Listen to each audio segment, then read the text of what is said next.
Well, the interim budget of 2024 has been presented, and in case you've been wondering what is it in this document for the common man, I'm going to be telling you 10 key announcements that concern you as the Aam Aadmi out there. Well, the first thing that the Aam Aadmi looks for in any budget is whether there has been any tinkering in the budget when it comes to taxes and whether taxes have been reduced. But nothing has come to the tune of tinkering any direct or indirect taxes.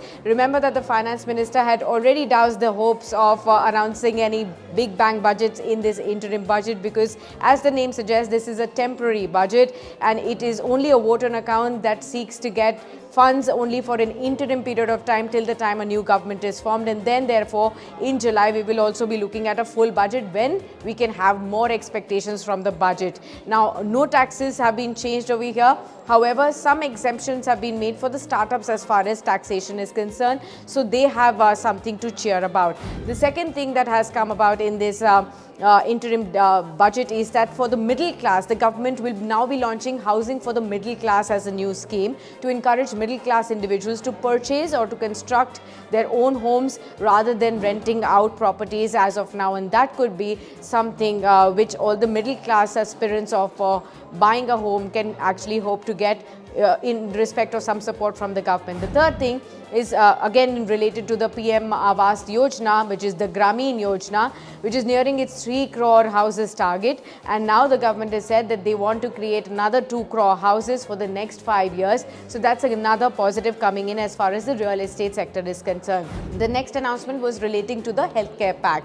Now, as far as the cervical cancer is concerned, which is now getting very common when it comes to women in India, the government wants to promote cervical cancer vaccination for girls aged between 9 to 14 so that cervical cancer can be prevented when these girls turn older. So that's going to be another positive that the government is going to be working for.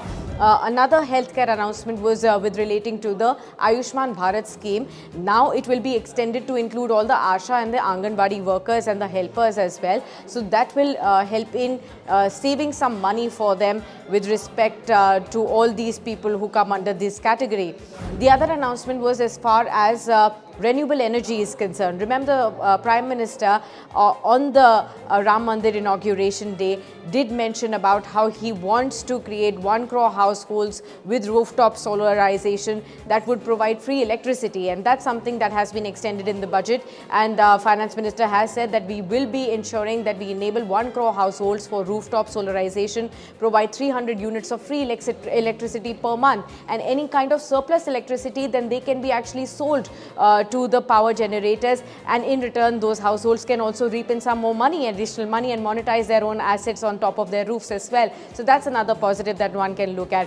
Another thing was with respect to transportation, airports, for example. The government will be undertaking comprehensive development of the new airports under the Udan scheme, so that scheme will be extended. That's another positive. We are also looking at railways, for example. The government is going to focus on implementation of 3 major railway corridor programs under the PM Gati Shakti to enhance logistics efficiency and to reduce costs as well. Remember, there's also talk about turning a lot of coaches that we have currently in the Northern Railways into Vande Bharat coaches as well. That's again another modernization of railways announcement that will benefit all the travellers going forward from here.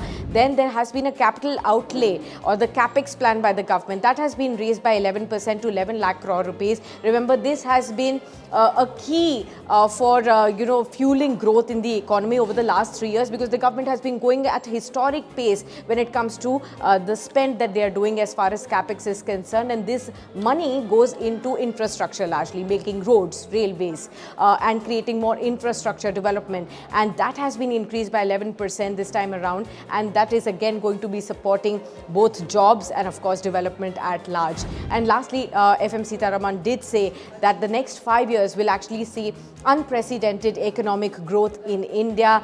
She believes that India's economy is currently the fastest growing among the major nations numbers. Even in the first half of FY24, we've got a 7.7% growth rate, which is larger than any other major economy when you compare it around the world. And that's going to be a profound change. She also believes that the government will continue to keep its eye on making the country a developed country by 2047, and the roadmap for that has been set already. These are the 10 key important announcements that came in from the interim budget today.